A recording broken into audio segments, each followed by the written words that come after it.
Nice. Hello. You guys like that new crawl? That's pretty Yeah. good, huh? Yeah. Works for That's me. that's Mr. Redshift Comics made that for us. It's not exactly Cheers theme, but it works. It works. Plus, I can get monetized with it. So. That's a good And point. yeah. Do you still have problems getting monetized because of the Cheers theme? Well, I get copyright claims on every single video, but I'm Oh. already monetized, so it doesn't matter. I think that's what Oh, caught okay. Eric Weathers up. He has Mhm. to wait 3 months before he can reapply to get monetized because he was using the 18 Oh, theme. the 18 theme, really? Oh, really? Yeah, Uh, yeah. wow. So Wow. once you're already monetized, then it's just a free for all. You can do whatever the hell you want. But Yeah. Yeah. until then, Glenn gotta A. play it Larson, cool. man, they don't mess around. uh, yeah, it's weird. I mean, I think you have to pay a lot of copyright for those themes. But they're all those themes in the '80s, man. The '80s themes are just awesome in the, Oh, those Everything was I awesome just in the love it. 80s. Yeah, yeah, it was a heck of a decade. How old was you in the '80s, Belmont? how old was I? Yeah. What part of the 80s? The beginning? I was born in 77. 77. Oh, okay. You're a little older than I thought you were. All right, no big deal. Yeah. 73, baby, here. Anyway, it I'm is the what it is. spring chicken of Really? this group. I'm serious, man. Just a Goodness baby. How old are gracious. you, Bancroft? 80. I was born in 80. 80. Yeah, I Wow. wasn't even in the 70s. The You same age missed as it my by brother. that much. I was in the womb in the 70s. There you go. Oh, there you go. I There you go. existed, Right. but barely.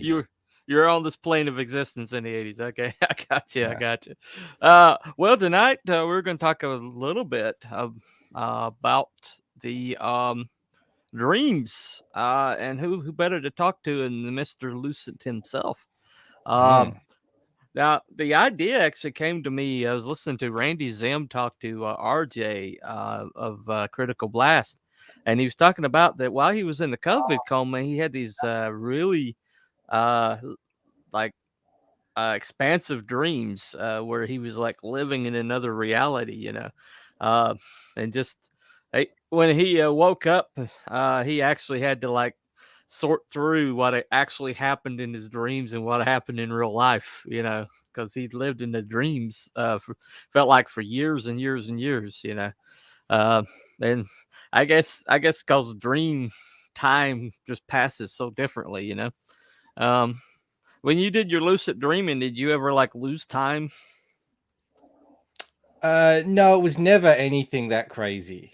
But Oh, it's okay. funny enough that you bring that up because when Luke Stone came Hmm. back and was started streaming again, that was all I wanted to know.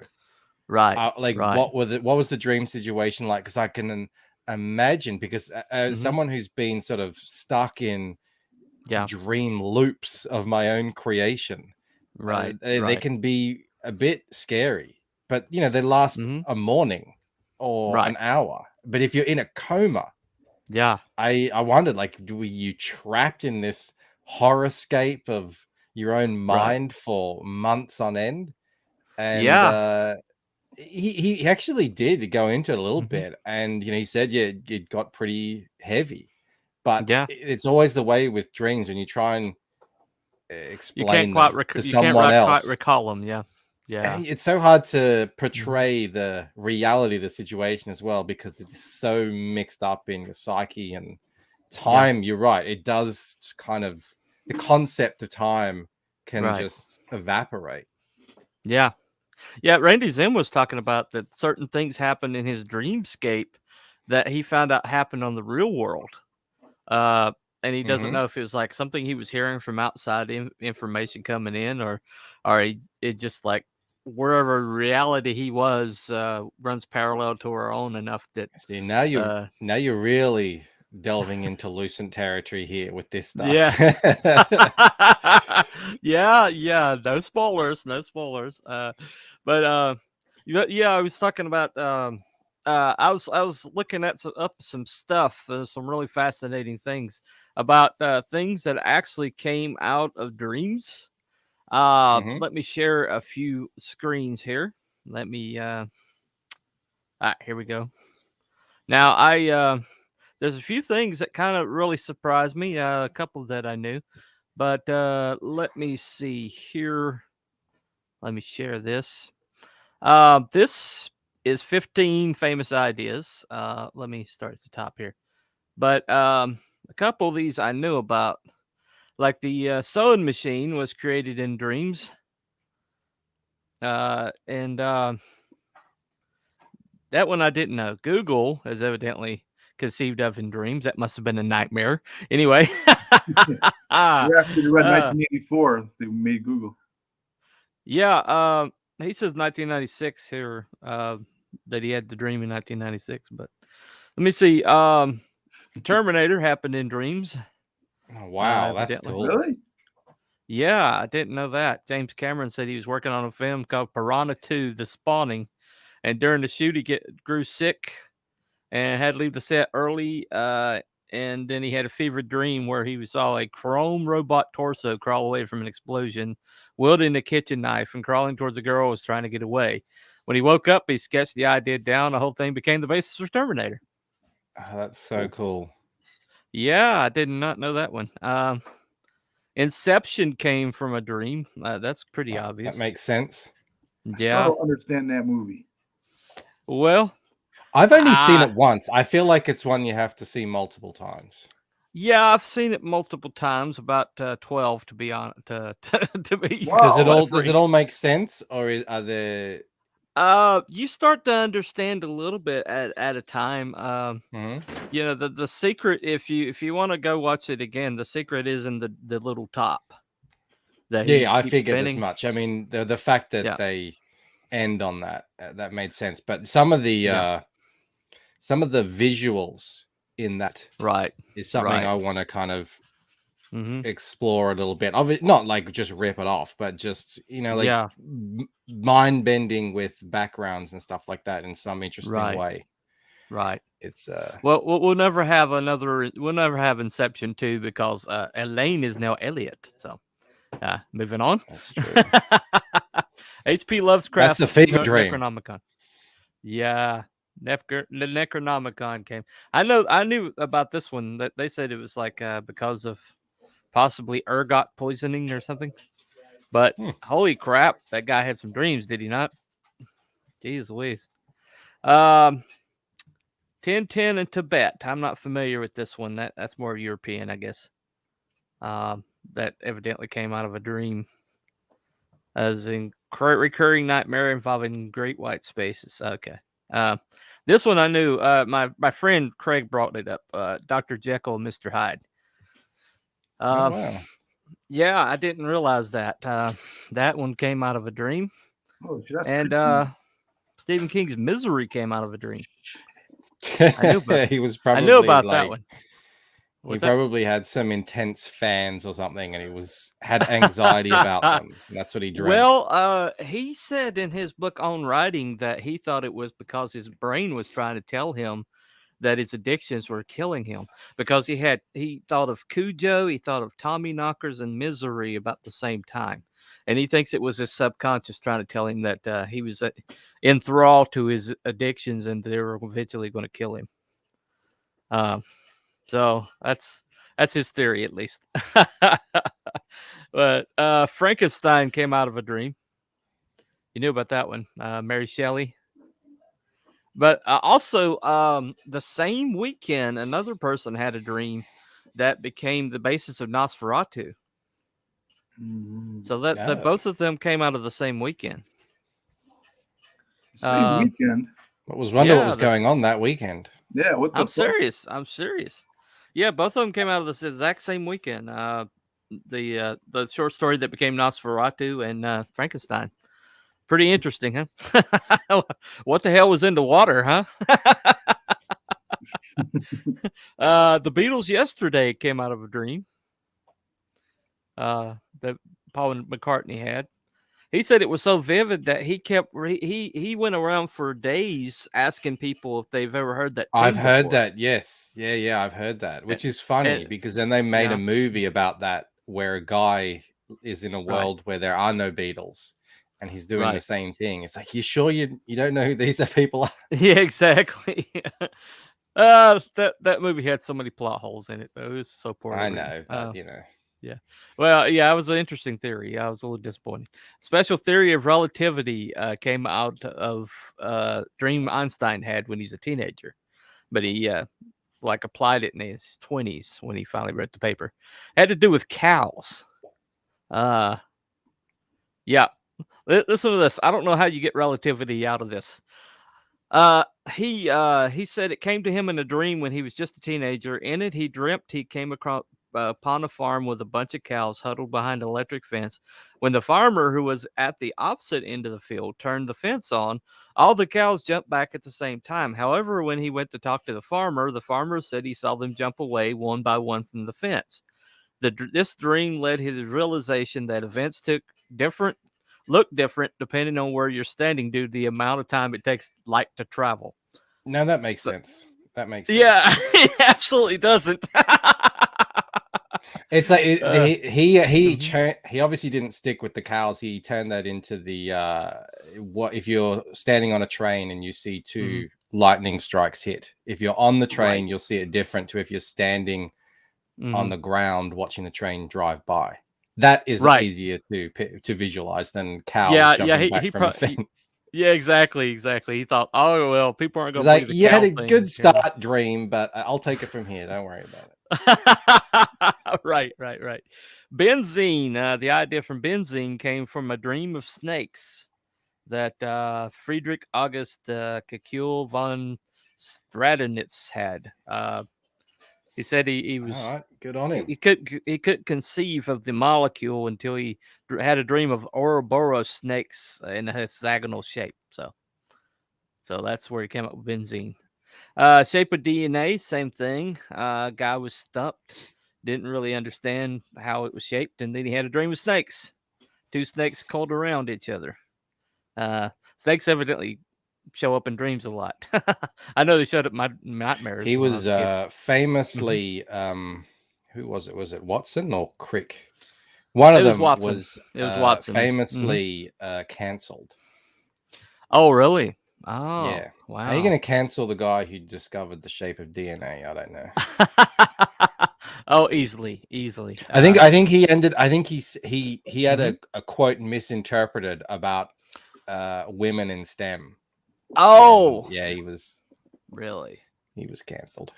Oh well, it is what it is. Periodic table of elements came from a dream. This one I knew. I was waiting for this. Really. Yeah. This is the best. This is one of the best stories of scientific history you'll ever come across. How this whole came about and how, because it's basically a prediction table. Right. Because most of these weren't discovered at the time. Yeah, they weren't discovered yet. Yeah, he organized them by atomic weight, and then as they were discovered, they filled it in. But so then, they would say, there's going to be a such and such type of metal that will have this exact atomic weight. It will, do this, this, and that. And then they didn't discover it for another 130 years or something, whatever it is. And then lo and behold, there it is. Yeah. That's a heck of a dream, right? Like, it's crazy. It really is crazy. Rene Descartes came up with the entire scientific method based on a dream. He believed that it came from God. So, formulation for it came to him from a series of bizarre dreams. In them, he found himself caught in a whirlwind chased by a group of ghosts. He also had a huge, inexplicable craving for melons. When the winds calmed down, he was guided to a room that tried to set him on fire. While the sound of thunderclaps were heard in the background, he escaped to yet another room. This one was serene and peaceful, had a single book in it. In the book was one line written down, "What path shall I take in life?" And then a man appeared and said, "Yes and no." The mysterious man in the book both then disappeared, and Descartes believed the dream was literally a message from God to reinvent the way humans think about the universe. I just want to know if you ever got that melon.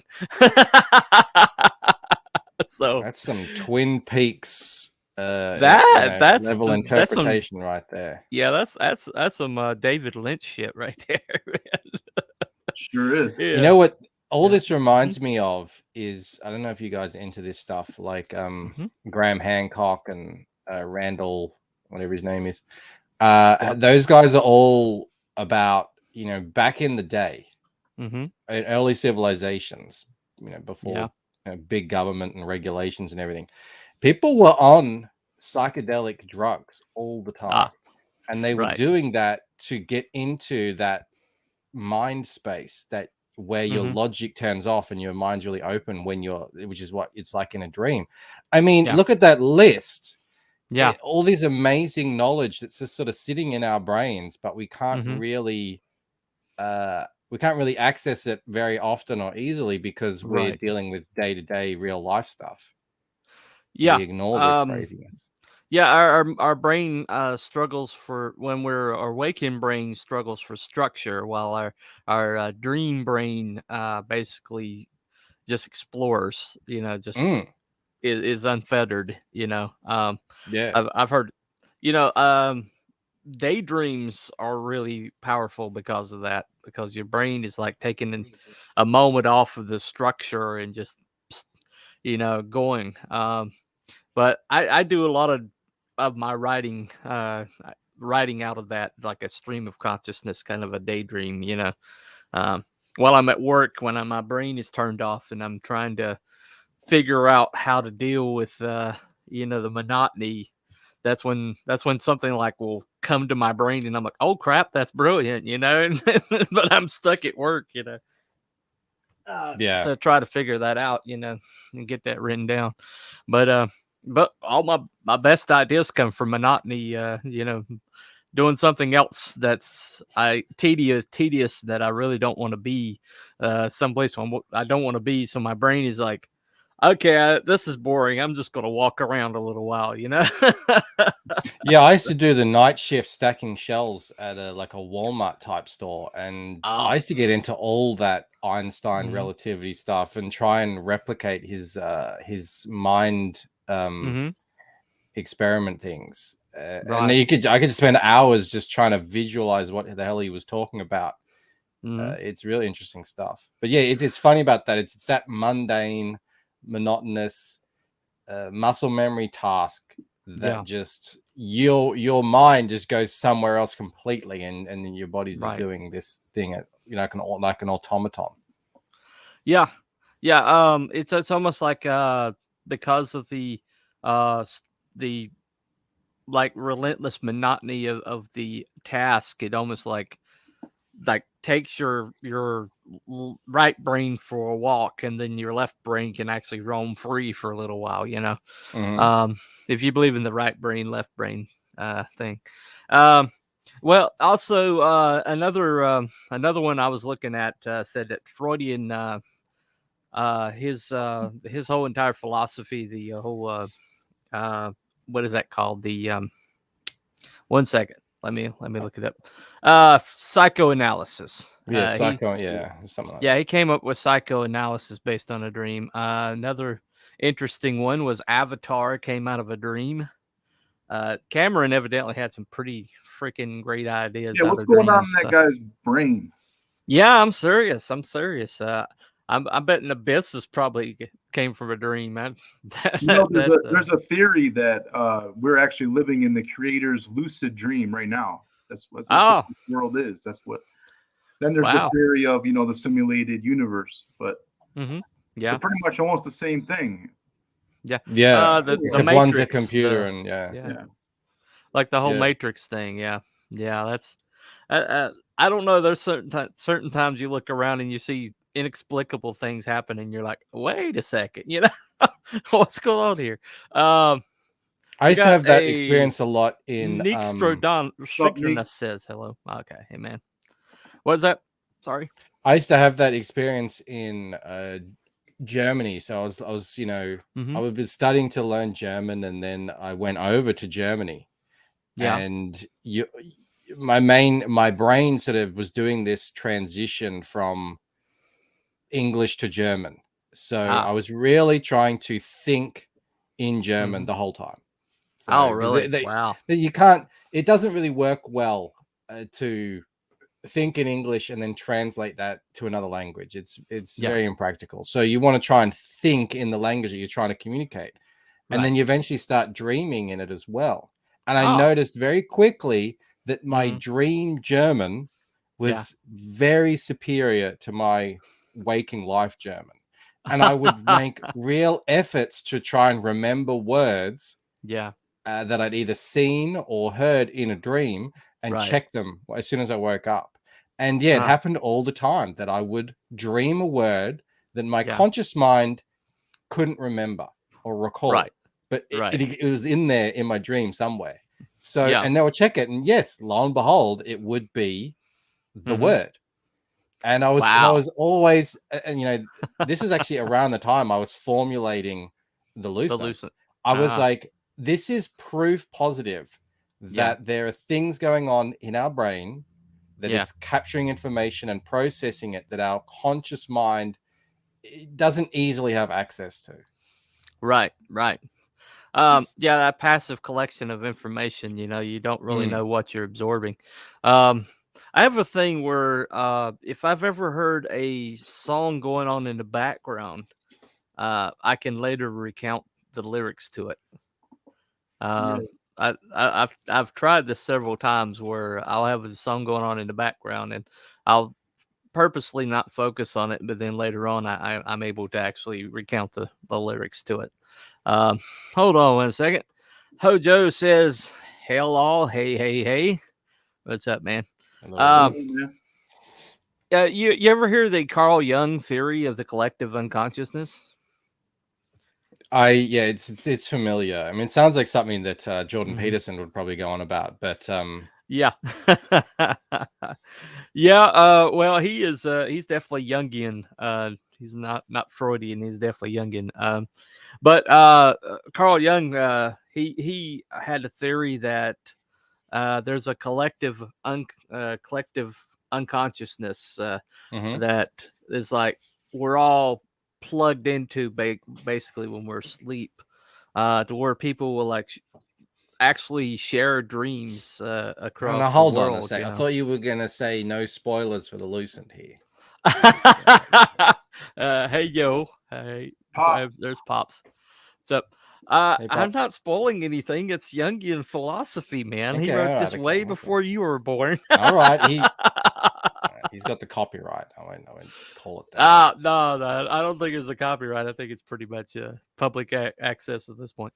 But it's talking about that there is like a level of reality that everybody plugs into when they go to the night, when they go sleep. And so that's hold on. Greg says hell. Okay, I think I got them all. Anyway, but yeah, that's his philosophy about that whole entire that. That's the reason why that people seem to have like dreams in common. There seems to be, across, everyone's had the same dreams of a different sort of variation. Like one dream that used to haunt me when I was a kid. It was the snakes on the floor. Snake. When you try to step off the bed and there's snakes all over the floor. Does anybody have that one? No. Oh, I don't know if I've had that one. I had. Okay. I had a lot of falling dreams. I think most people have that. Yeah, I had that one. I had a strange one when I was young, and it sort of. I think it's what set me off on my path of being kind of invested in dreams and trying to control them and all that sort of stuff. I used to have a recurring dream that I would walk along these massive aquarium tanks, and then I'd eventually get to one that my father was in. And he would, and then a shark would come out of a door, and he would get eaten. And then it would horrify me so much that eventually, at one point, I was walking along the tanks, and I'm like, you know what? I don't have to do this. And I just turned around and like walked off in another direction. And I think that's like the one moment I remember where I'm like, oh, I can have agency in these things. And then from then on, nightmares were never really that big of a deal for me. From then on, nightmares. I think when you like go along with the narrative and the nightmare, that's when you really have your most terrifying moments. You know, that sense of helplessness. You know, I used to have that snake dream was so vivid that I'd wake up and for like a few seconds or so, there would be moving underneath the sheets. At least you having alien dreams. I had some crazy shit going on. Oh, really? Alien dreams, huh? Yeah, I had the most realistic dream I ever had was I was in my bedroom and I was dreaming, and it's almost so realistic that it almost happened, you know? Ah, yeah. And like these aliens went through my glass sliding door on my balcony and just went into our bedroom, and then one of them jumped on top of me, and then we were wrestling on the bed, and then we fell onto the ground, and then I started punching the fucking alien in the face, and then I woke up and I was punching my mattress. Ah. So are you sure you didn't get? You sure you didn't get probed, Belmont? as long as you're not punching your partner, that should be okay. But that's funny. That could get awkward. Moment, that time between when you are about to wake up and then just after you wake up, the barrier between what's a dream and then what's real is it's not like a wall. Like there is a lot of fuzziness going on there, and that's when most people report having lucid dreams or the feeling of someone's on top of them because they've still got that sleep paralysis, or they have hallucinations and all that sort of stuff. That's like peak lucid dreaming time. And if you're really into lucid dreaming, that's when you really want to lean into all that stuff, because some craziness can happen. I've actually had have you ever had this where you will you need to hit the snooze button on the clock, and so you know that you can't go completely back to sleep, so you kind of like stay in this semi-waking state, you know, until and sometimes that will feel like it stretches on for hours, and it's only been like 10 minutes. Talk about Einstein and relativity. Sometimes it can seem like it lasts for hours, and you can have these whole epic dream-like sequences within 8 minutes or so. Yeah, but no cows. Anyway, without cows. I don't know. Maybe you want cows. We can discover the unified field theory or something. Right. That's what all these today's scientists they aren't believing in dreams enough. We've got to start getting into it. Yeah, it sounds to me. Sounds like there's a lot of things are leaving on the table. Greg says I only recall experienced lucid dreaming a few times as a child. Yeah. Well, lucid dreams for me were came at a very specific time in my life, and it was mostly when I was at university, and then a bit out of university when I was playing poker. So I'd stay up really late at night. I would sleep in really late. It wasn't a good sleeping schedule, and that's when that's when I was into it hardcore, happening every night. Wow. Was there any like substances involved? Never any. I'm not a drug taker. I'm not a drug taker. I have though done what's called wake-induced lucid dreaming, which is where you put your body to sleep while your mind stays conscious. And it's something you have to practice, but it is, you can get full on vivid hallucinations, completely drug free. I mean, it's completely safe physically. They can be terrifying. South, but physically completely safe. Yeah. Hold on, Greg again. Since about 14, I've been smoking cannabis regularly. THC shortens or completely skips the REM stage and goes directly to the healing stage of sleep, so I rarely dream. Okay. Well, one thing about that, Christianity, there's the whole concept of demonic and angelic, and some people believe that when you leave yourself open like that, you also leave yourself open to demonic like interventions. So that's also been theoretic. That's pretty much the Christian philosophy, I guess, that there are these beings that kind of like are. Once you leave yourself open like that, once you do open yourself up to that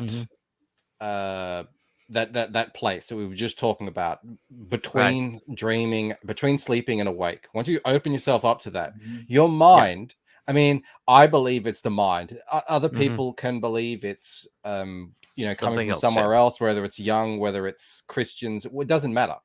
But the reality is that in that state, yes, absolutely, you can get sent and you can experience crazy, terrifying, weird. I don't know. Have you ever seen the people have made visual representations of angels, how they're described in the Bible? Yeah, it's the freakiest stuff you've ever seen. It's like 100 eyes with spinning wheels. It's totally what you would get in that state. Yeah. So I believe that 100%. And I've spoken with, say, my mother when on the night her father died, she woke up. She says she woke up, and she saw she felt someone there, like a weight on the bed, and and he was there, and she had a completely vivid, lucid conversation with him. And I'm like, I'm not making a claim either way. It could just as easily be a lucid dream. It could be whatever it is. She says it was his ghost, but I believe that she 100% had that experience with a real, like, to her, from her perspective, 100% real person sort of sitting on her bed talking to her. Well, I did have a conversation with an aunt after she passed in a dream that was where the answers didn't entirely come from me, because she told me things that I didn't know. Now that's the spooky stuff. That's what I'm talking about. Yeah. No one had ever told me. Is that the unconscious collective, or is that evidence of an afterlife, or what's going on there? And I believe that happens. Absolutely. Yeah. And it's unexplainable. Well, I was grieving her up to that point, but after that, I've always had a peace about her passing. Hold on. Pop says I dream about high gray walls. Well, that's that might be prison. There, Pops. Hojo says I was in recon and army, so overseas I'd be awake for days at a time. When I finally fell asleep, it'd be repeating, waking up over and over again, replayed memories and different endings. Right. Okay. Greg says, AKA Hojo, must have been rough. Okay.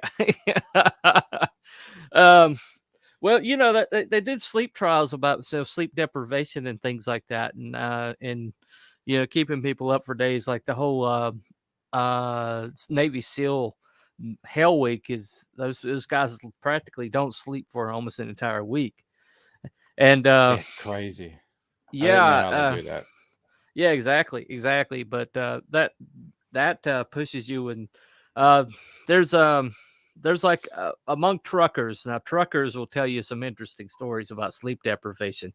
But there was one guy that told me that he got out of trucking when he realized that he had done a run across the United States from California, and the only thing he remembered was picking up the load in California and pulling in when he got back to the East Coast. Does not remember. I can believe that because sometimes when you're driving, it's complete muscle memory, and you're off in your own kind of place, and then you don't really. I haven't nothing that far, more like a 15-minute drive or something, but well, this was after almost I think he said he had been up almost 4.5 days or something like that. And it was just like that's scary. He went from like one coast to the other. But he says he said after that he was like he basically walked into the office and he's like, I don't remember the last 3 days. Here's my keys. Here's mine. I'm done with this. Hold on. Let me see. This is Nico Tronus, I think. Have any of you experienced deja vu in your dreams? I've had it happen several times in life where I see something happens 2 weeks later, it does happen. Yeah, I've definitely had that happen. Yeah, absolutely. I once dreamt of I once had a dream about I was stuck in a house with a witch, and it was a really grimy, dirty sort of house. And then, I always remembered it. And then sometime later, I moved to a new suburb where I've never been before. And I was riding my bike around the suburb, just sort of, checking it out. And I remember stopping dead. You slam on those back brakes on the BMX. And I was just, and my heart was pumping because I was standing right in front of the house where it had the dream of the witch. And I was like, oh, wow, it's real. And I just was there for 10 minutes, just freaking out. Right. And it was dirty too. And it was like a normal suburban area. Everyone's really nice and the houses are well kept. And then this one house is just grimy and everything's falling apart. And that was freaky. I'll never forget that. Wow. Let's see. Hojo says our angel school is no joke. Okay. We're talking about that. Greg says he's experienced premonitions many times, and I think Frog G's dropping some links. Hold on. Hojo says nightmares make for good writing. Wait until you meet the Inquisitor. Yep, I read his script. It's going to be pretty incredible. Well, the thing about it is that brings me to my kind of like my subject. How do you get from that dream? How does that influence what you do when you write your fiction, when you go to create these characters and things like that? Do they come fully sprung from your dreams, or are you just like, is there like a seed that gets planted in your dreams that later sprout into something else? For me, it's definitely a seed. A seed, because just like with that Einstein example, I mean, that was the beginning of a thought, but you can't go around selling that to people because no one understands. Usually, that's what it's like. It's like you because dreams are very emotional. You get like you can fall in love and in a dream, which is some random creation of your mind, and really feel it. And then when you wake up, it's a memory. It's for me, it's a seed, and then you kind of it's a spark that you run with. Well, I actually had a very vivid dream about a woman who is forced to become the guardian angel for somebody who she hated to teach her a lesson. It's a really odd dream. It's an entire narrative that happened, but it happened in this fictional city. And I mean, there's like sights in that city. There was looking around, I could see like different aspects of the city. And eventually, when I did wake up, the city stuck with me. And I wrote in the city for years. I could tell you the street corners in that city, but it all came like fully sprung from my brain.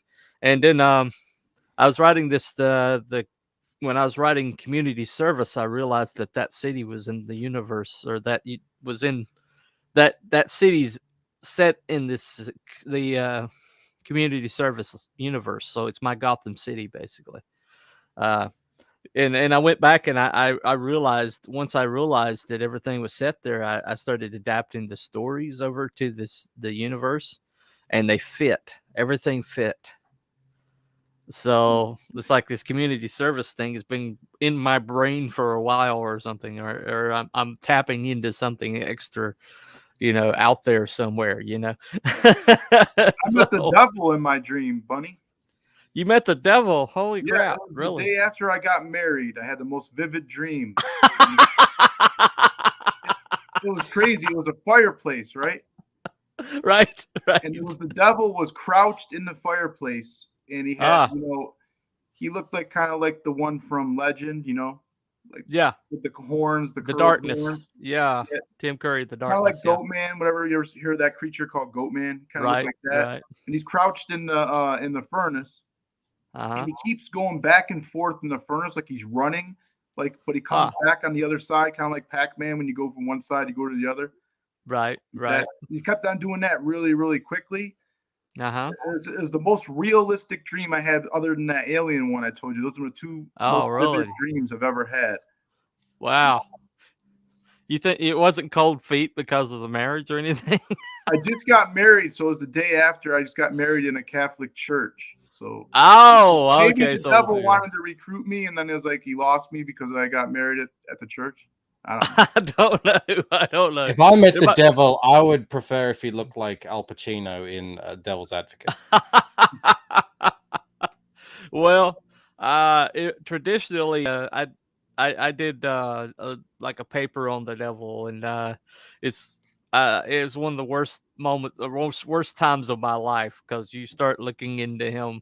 If you believe he exists, you start looking into him. He starts looking into you, and yeah, the dreams that I had during that time, just not worth repeating. So I'll just say that much. That's my belief system, but I do think that sucker's out there. You know, I'll just say that much, just from my own personal experience. If he is out there, now is his time. I tell you what. Yeah. Hey, it's like I was accused one time of keeping my head in the sand about this New World Order and everything, and I'm like, sucker, I'm a Christian. We've known about this New World Order since those letters came out of Patmos. About 56 AD. We've known about it ever since then. You read Revelation sometimes. All this stuff, man. We knew it was coming. Imagine you meet the devil and it's like that guy who runs the World Economic Forum. Really? That guy's a clown. I can't believe he wears that outfit that he wears. That's crazy. Unreal. I'm like, gee, do you want to be a supervillain? Because you really look like a supervillain. Look, just because he lives in a inactive volcano in the middle of the Pacific doesn't mean he's a supervillain. All right? Yeah, because he gets around in a submarine. As you do, yeah.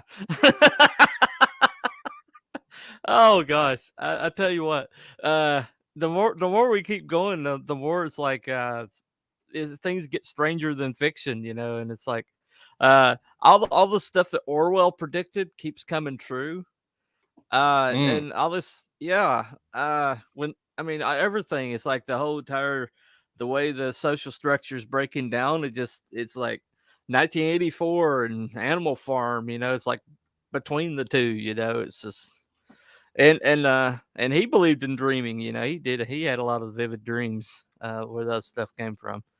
And John Revelator, you know, from Revelations, a lot of people believe that came. He says there are visions, but whether they're visions or whether they're dreams, you know, who's to say? Yeah, right? I mean, yeah, it's the same thing, I imagine. Nostradamus dreams; those were dreams, right? Mm-hmm. Or ergot, wheat bread, who knows? But he has hit a lot of licks that seem to have been, you know, the whole Hitler thing. If you look into that sometime, where he predicted Hitler, I mean, that's, you know, I mean, it just, you know, we believe in like linear time, right? Linear time means that this happens and this happens and this happens and it all happens on a timeline, you know.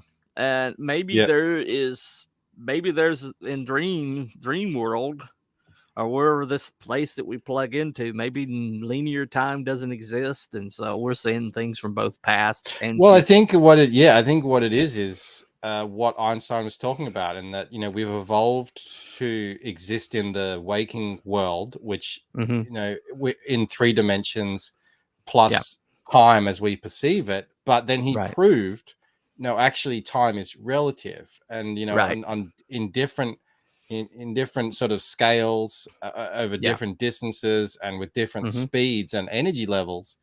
Right. Time is relative. It changes. It's different from depending on where you stand and how you look at it. So, like, and we can't even really visualize that in a meaningful way, other than just to, you know, do mind experiments. And then I think mathematicians can sort of, you know, make a thing of it, but I mean, us mere mortals can't really understand all that stuff.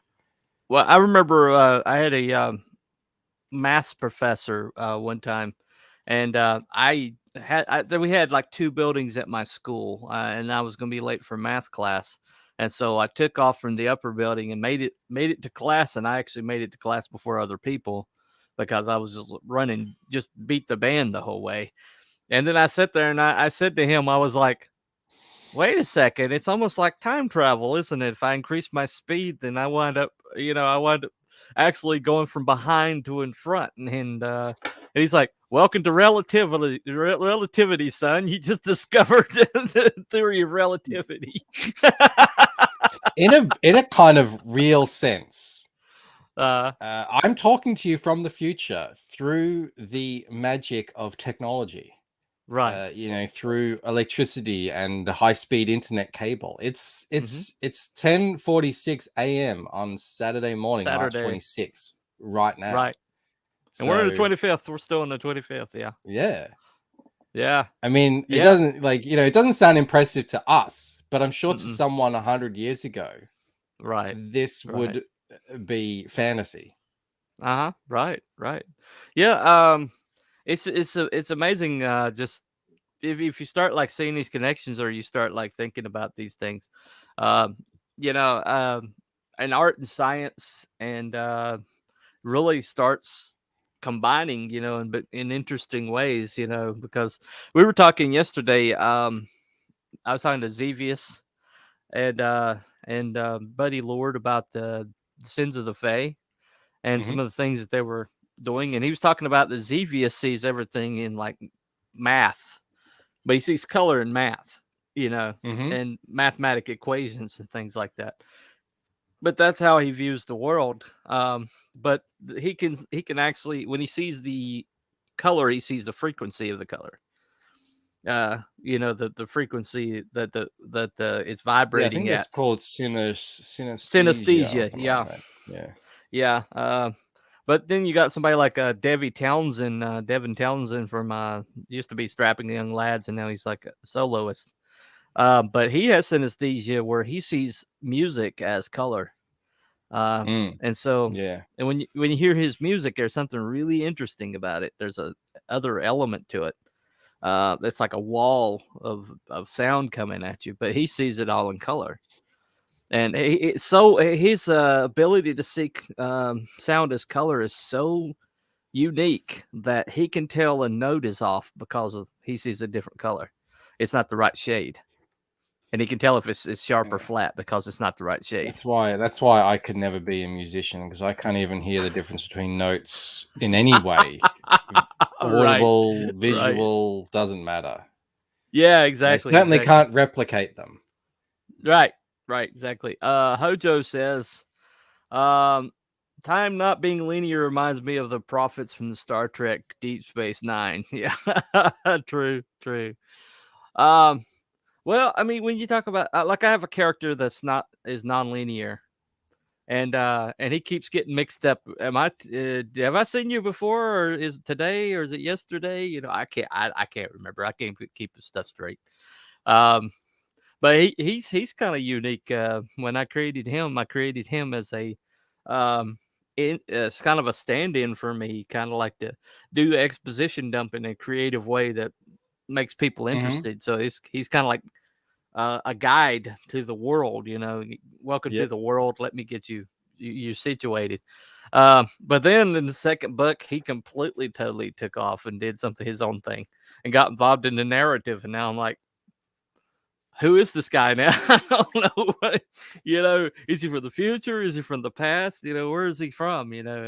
Is this the same guy in the first book, or is he from a later point, or is he from an earlier point? I can't tell anymore, but that all came from a dream. That whole narrator thing came from that dream, that same dream. So that's where his bases are, is back in that dream, Pretty much all my artistic output in the last 20 years has been from that one dream. That one crazy night, so I mean, who's to say, right? Really, honestly. All my dreams are about aliens and UFOs and weird shit. And so what's your book about? Are there any of them in your book? Tell him what your book's about, Belmont. It's about Project Minotaur with alien greys working with the military to create human animal hybrids. Mm-hmm. Are you a big believer in aliens and stuff? Oh yeah, there was actually a UFO flying over the roof of my next building over one night I was sleeping in my bed and my wife wakes me up. She goes, baby. I'm like, what? She goes, there's something out there. And I'm like, what are you talking the truth. She had to get up in the middle of the night at 3:30 in the morning to go to the bathroom. And she was walking back to the bed and she noticed a real bright light. And she woke me up. And I can barely see out of my eyes. I look up through the window and there is a fucking UFO about 40 feet from our bedroom, hovering over the roof. And it's so close to the roof that it's almost touching. It's like going through the roof. But it was standing still, but it wasn't completely still. It was doing a orbit, but like a millimeter orbit, like an inch. You know what I mean? Barely going and then it had this really bright light. Oscillating. Yes, but it was so bright that the whole neighborhood should have lit up, but the light wasn't actually doing anything to the surrounding environment. So the rooftop was still black as night, but the UFO is brighter than the moon. And I got scared looking at it because I don't want it to see me or something, or maybe there's some aliens in there and they want to hop over and check, give us a visit. So I went to the kitchen and I was looking at it from further away because I didn't want to be so close. But I never ended up getting a photograph or anything like that. That's the last thing that went through my mind is taking a picture of that thing. I would say it was the scariest night of my life. I've only seen it for like 30 seconds. So I don't know what happened, if they were dropping somebody off next door or maybe they took my wife and dropped delivering her a off. pizza. I don't know. It's alien. Well, it is Colorado. If they're going to be anywhere, they'd be in Colorado. I've seen strange things. I don't know if I've seen what I would think was a UFO, but when I was, when we were younger and the X-Files was big and everything, I mean, it's been slowly building over decades. Yeah. And I at one point I thought, it's probably just all stories and people, seeing things. But to me now, the evidence is so overwhelming. It's so many anecdotes, enough anecdotes that it becomes data, and then other things. And now they've actually got captured these things on video. And I see Greg says like he doesn't know exactly what they are. I mean, obviously we don't know, right. But I mean, to me, it's probably the most logical explanation. Whether or not there are actual aliens driving them, I don't know. But I love this stuff now, and I'm fully convinced, absolutely fully convinced that these things are out there. Right. Yeah.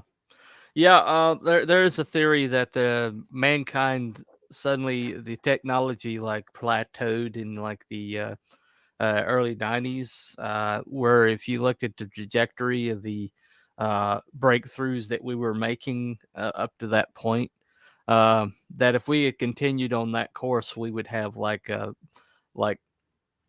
lot of this technology that seems to be popping up, like the hovering and some of the unique stuff so the theory is that people were like took control of that technology and took it underground and just gave us well,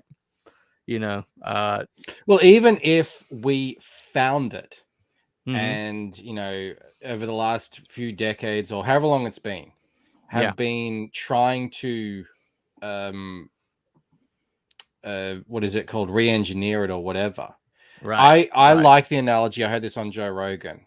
You put a motorbike in the middle of the Amazon jungle next to a uncontacted tribe.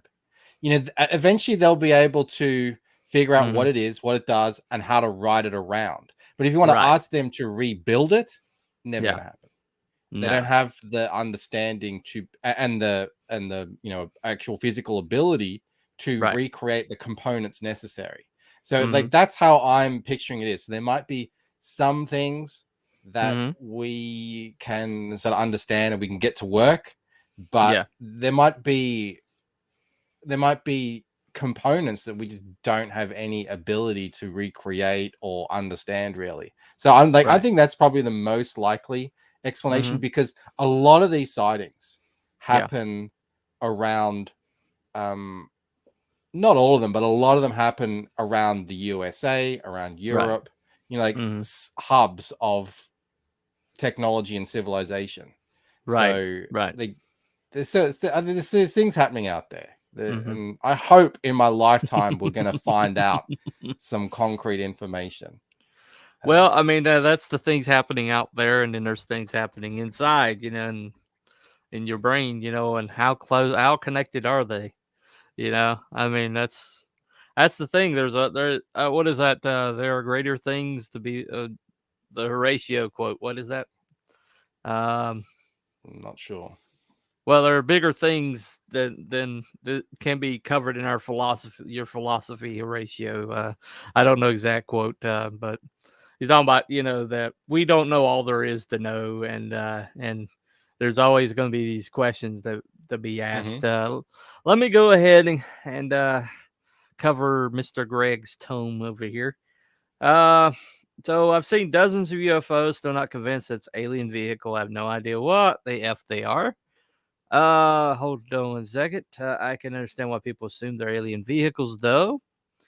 I once saw what looked like a dogfight between two groups of UFOs. An alien vehicle is the most likely possibility you can imagine because we know so little about the universe and we anthropomorphize everything.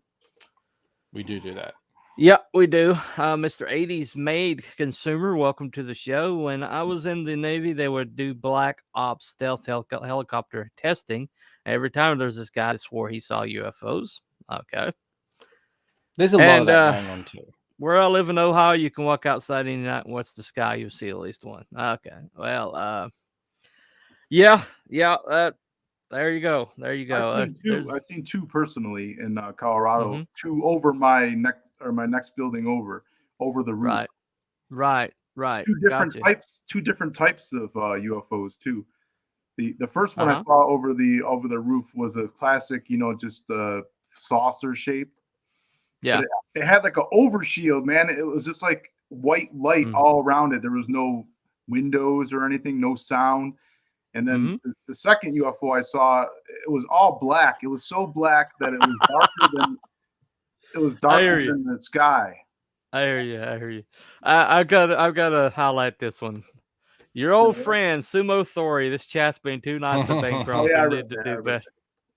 Well, see, that's the sexiest chat in CG. This is the fluffiest chat in CD, and we're nice to people. We're nice to our panel over here. It's a nice change of pace. It's a nice change of pace. So there you go. Love stream. This is the love stream. Come and get your love. We're all nice to our guests around here, man. If you want more of that, go wait an hour and then you can go and see Bancroft get brutalized in his own chat. Anyway, so 80s Bay Consumer, I too have know many pilots, private and military, have seen them. One guy I know claims to see them very often, has a story of almost crashing into one. And Sumo Thori says, since this is the love stream, I'll bite my tongue. All right, there you go, man. There you go. This is the love stream. You could the late night with comic shapes coming up. You can just just cut your teeth there, man.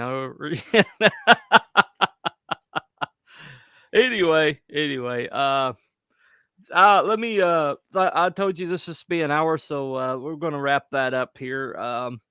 I don't know how much the dreams we talked about. We went from dreams to angels and demons to aliens. I think we just pretty much covered just about every kind of conspiracy theory out there, don't you think? Is there any conspiracy theory we haven't covered yet? We need to, I'm sure we could come up with something. I think we covered it actually fairly well. Like it's pretty clear that a lot of what we do as storytellers, especially if we're into fantasy, sci-fi stuff, has some connection to our dreams. I mean, I know I have a huge connection in my book. It's the Lucid wouldn't exist without my dreams. That's 100%. Right. Yeah. That's the thing about as long as we can dream, we can create. So it makes me wonder why people are not able to create in the mainstream anymore. It's like, are you guys not? Have you lost the ability to dream? Have you lost the ability to have the sense of wonder that you have to like get pre-existing IPs and just torture them and twist them into whatever shape you want. I mean, it does make sense to me. But anyway, thank you for coming, Mr. Bancroft. Thank you for Mr. Belmont for riding shotgun with me. Thank you to the fluffiest chat and all of YouTube. And well, on that note, I'm just going to say, tell you all to have a nice weekend. So, have a good one. Bye.